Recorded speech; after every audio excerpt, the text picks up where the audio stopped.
Q-pop сұлуы Айридің инста оқырмандары арасында байқау жариялағанынан хабардар боларсыздар. Айтпағымыз бұл емес, қуанышты жаңалықпен бөлісуді жөн көрдік. Өйткені айдай сұлу Айридің жанкерлері енді Diamond яғни гауһартастар деп аталатын болады. Ал бұл әдемі атауды әншіге тыңдармандарының бірі ұсынған.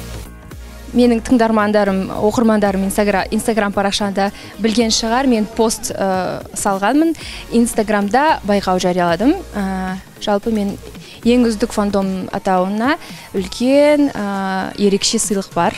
Шұқыр ойлы жанкеріңізді де, өзіңізді де құттықтаймыз, Айри. Еңбекқор арудың бұдан басқа да жаңалықтары бар Diamondsқа.